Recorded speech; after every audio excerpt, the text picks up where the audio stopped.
اور گو کہ آپ 1 سال کے اندر واپس آنے کا پروگرام رکھتے ہیں، لیکن یہاں پہ آپ نے پراپرٹی بیچ دی ہے، آپ ٹیکس ریٹرن نہیں بھیج رہے، آپ کے پاس کوئی لیز نہیں ہے، آپ کے یوٹیلیٹی بلز آپ نے ختم کر دی ہیں، اپنے بینک اکاؤنٹ بند کر دیے ہیں، تو اس سے کیا ظاہر ہوتا ہے؟ اس سے یہ ظاہر ہوتا ہے کہ اب آپ کا واپس آنے کا پروگرام نہیں ہے، لیکن اس کے اندر بھی آپ کی یہ ممکن ہے کہ خواہش ہو کہ آپ واپس آ رہے ہیں، تو اسے ثابت کرنا پڑتا ہے۔ تو آسان الفاظ میں 1 سال کے اندر واپس آ جانا چاہیے، 1 سال میں نہیں آتے تو آپ کے پاس ایکسکیوز یا جو بھی جسٹیفیکیشن ہے وہ ہونی چاہیے، جس میں آپ ثابت کریں گے کہ میں 6 مہینے میں آنا چاہتا تھا لیکن زیادہ وقت مجھے بیرون ملک گزارنا پڑا۔ اور تیسری چیز یہ جو بہت ہی امپورٹنٹ ہے کہ اگر آپ 6 ماہ کے بعد آتے ہیں تو ایئرپورٹ پہ جو ہے وہ کویشچن آپ سے بہت سے کویشچن پوچھے جاتے ہیں، اور ایک کویشچن جو ہے ان ایڈمیسیبلٹی کا ہے۔ اس سے مراد یہ ہے کہ آپ اس طرح سے آ رہے ہیں اس ملک میں جس طرح پہلی دفعہ آ رہے ہیں، اور اگر آپ پہلی دفعہ آ رہے ہیں تو پھر آپ کا پورا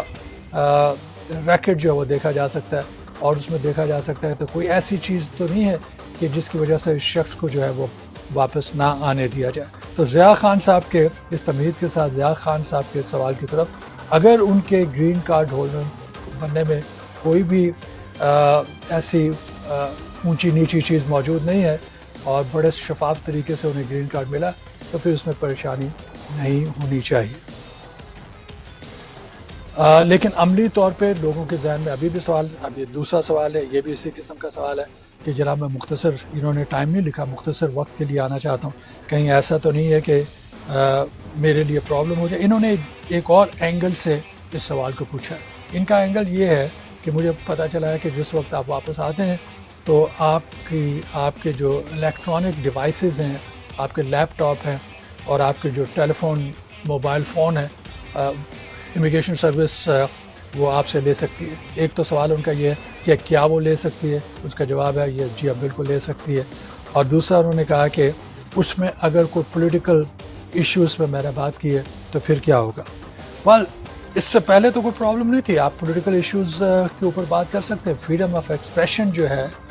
وہ آپ کو معلوم ہے کہ امریکہ کا ترائے امتیاز ہوتا تھا کہ یہاں پہ اگر آپ اپنا پولیٹیکل ایکسپریشن کر رہے ہیں تو فریڈم آف اسپیچ جو ہے وہ انتہائی اہم اس کا ایک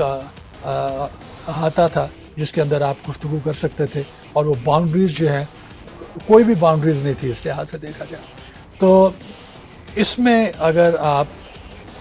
اس لحاظ سے سوچ رہے ہیں تو پھر دیکھیے ایئرپورٹ پہ جو ہے وہ لیپ ٹاپ لیا جا سکتا ہے، آپ کا موبائل فون لیا جا سکتا ہے، اور لیکن ایسا نہیں ہوتا کہ ہر شخص جو ہے اس پروسیس سے گزرے۔ ہزاروں لاکھوں کی تعداد میں لوگ آتے ہیں، لیکن اس میں ظاہر ہے کہ وہاں پہ امیگریشن سروس کے جو آفیشل ہیں وہ ڈیسائیڈ کرتے ہیں جنہوں نے آپ کو انٹری دینی ہوتی ہے۔ اگر اس کے پاس کوئی انفارمیشن ہے یا اس کی کوئی گٹ فیلنگ ہے یا آپ نے کوئی سوال کا جواب اس طرح سے دیا کہ جس میں وہ سمجھتا ہے کہ اس شخص کی جو ہے مزید انسپیکشن ہونی چاہیے، تو اسے سیکنڈری انسپیکشن کہتے ہیں۔ اس سے مراد یہ ہے کہ اس لائن میں سے آپ کو نکال کے دوسرے کمرے میں لے جاتے ہیں، وہاں پہ جو ان سے سینئر آفیسرز ہوتے ہیں وہ سی بی پی کے، وہ وہاں پہ آ کے آپ سے پھر کویشچن وغیرہ پوچھتے ہیں، اور اگر وہ ضرورت محسوس کریں تو وہ آپ کا لیپ ٹاپ اور آپ کا موبائل فون بھی لے سکتے ہیں۔ اب اس میں کچھ ایسی آج کل کے حالات میں جو لوگوں کا خطرہ ہے وہ یہ ہے کہ جناب اگر میں نے کوئی سیاسی بیان دیے ہیں، اگر میں نے پریزیڈنٹ ڈونلڈ ٹرمپ کے خلاف کوئی باتیں کی ہیں یا پولیٹیکل ایشوز جو ورلڈ وائڈ ہیں اس کے بارے میں، یا مڈل ایسٹرن کنٹریز کے بارے میں میری کوئی اوپینین ہے، تو پھر کیا ہوگا۔ تو یہ ایک بہت بڑا خطرہ لوگ محسوس رہے ہیں، اس کا کوئی بھی واضح جواب نہیں ہے۔ اس کا واضح جواب نہیں ہے کہ کچھ ہمارے سامنے ایسے واقعات آئے ہیں کہ جس میں اس قسم کی انفارمیشن آنے کے بعد ان لوگوں کو جو ہے روک دیا گیا، اور خاص طور پہ ایسے لوگ کہ جو نان امیگرنٹ ویزز پہ تھے یا اسٹوڈنٹ ویزز وغیرہ، ان کے لیے خاص طور پہ یہ ایشو جو ہے وہ امپورٹنٹ ایشو بن جاتا ہے۔ تو اس کے بارے میں آپ کو دیکھنا چاہیے۔ اس کا کوئی بھی لائر جو ہے واضح طور پہ جواب نہیں دے سکتا کہ کیونکہ اس میں لا ایک جگہ پہ ہے، پالیٹکس جو ہے وہ دوسری جگہ پہ ہے۔ اس کنٹری کی جو ایڈمنسٹریشن ہے، جو پاور میں ہے، اس کے اپنے کنسرنز ہیں، کچھ کنسرنز جو ہیں وہ اس کا جواز موجود ہے، کچھ کنسرنز ایسے ہیں جو بلا جواز ہیں۔ تو ان تمام چیزوں کو سامنے رکھتے ہوئے آپ کو اس کے بارے میں اقدامات کرنے پڑیں گے. میں نے تھوڑا سا تفصیل سے جواب دیا تاکہ لوگوں کو معلوم ہو سکے. اور جہاں تک شروع میں نے کہا کہ اس اسٹیج پہ آپ یہ نہیں کہہ سکتے کہ میں آپ کو لیپ ٹاپ نہیں دوں گا, آپ یہ نہیں کہہ سکتے کہ میں میرا موبائل فون آپ نہیں دے سکتے. ایک دفعہ جب سیکنڈری انسپیکشن میں آپ چلے جاتے ہیں تو پھر اس میں آپ کی طرف سے جو ریجیکشن کا عمل یا ریزسٹنس کا جو عمل جو ہے وہ کاؤنٹر پروڈکٹیو ہو سکتا ہے. جی یہ سوال جو ہے یہ سٹیزن شپ کے حوالے کے بارے میں ہے. وہی کنسرن, اس کا جواب میں دے چکا ہوں. لیکن صاحب نے بھی یہی پوچھا کہ میرے والد صاحب کا انٹرویو آنے والا ہے اور ایک تو ان کا کویشچن یہ ہے کہ کیا میں ان کے ساتھ جا سکتا ہوں. دیکھیے جا سکتے ہیں آپ, لیکن اندر انٹرویو پہ وہ آپ کو نہیں بیٹھنے دیں گے. اور اگر یہ انٹرویو جو ہے وہ انٹرپریٹر کے ذریعے سے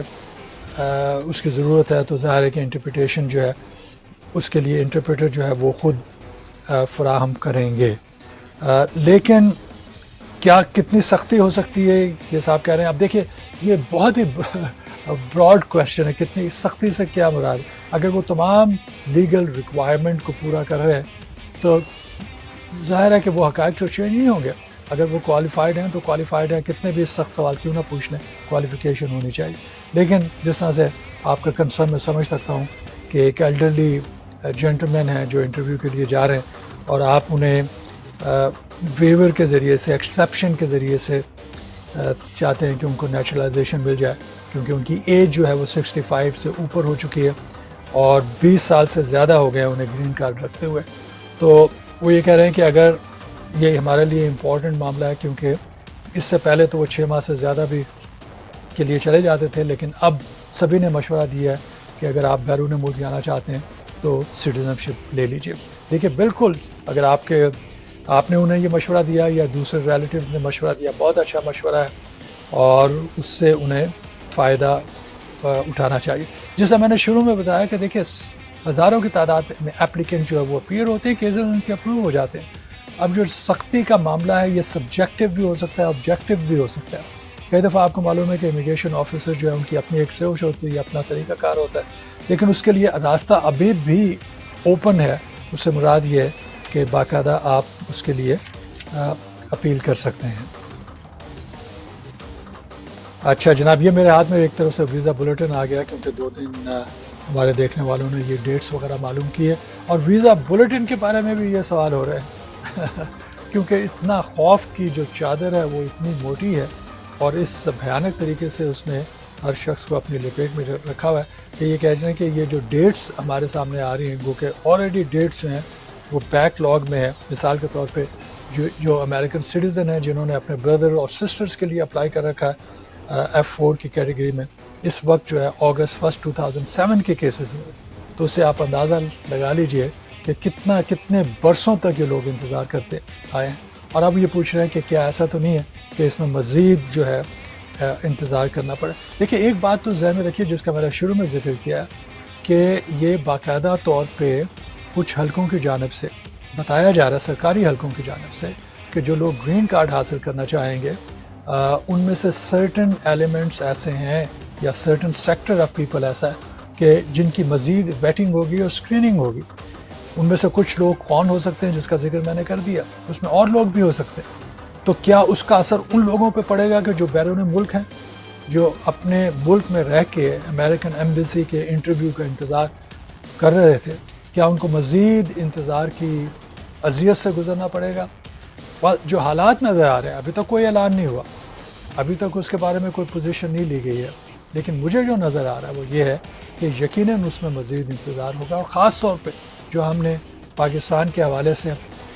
جو اورنج لسٹ ہے اس کے بارے میں ذکر کیا, اگر پاکستان اس اورنج لسٹ میں ہوتا ہے اور نعیم صاحب کی تجویز کے مطابق گرین لسٹ میں نہیں آتا یا پاکستان کے لیے کوئی گرین لسٹ نہیں بنائی جاتی, تو پھر اس صورت میں اس میں مزید جو ہے وہ انتظار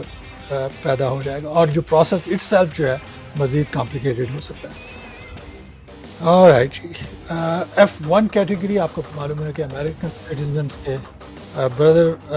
امریکن سٹیزنس کے وہ سنز اینڈ ڈاٹرز ہیں کہ جو ابھی تک ان میرڈ ہیں. جلدی سے میں بتا دیتا ہوں, ان کے لیے ڈیٹ جو ہے مارچ 15 2016 ہے.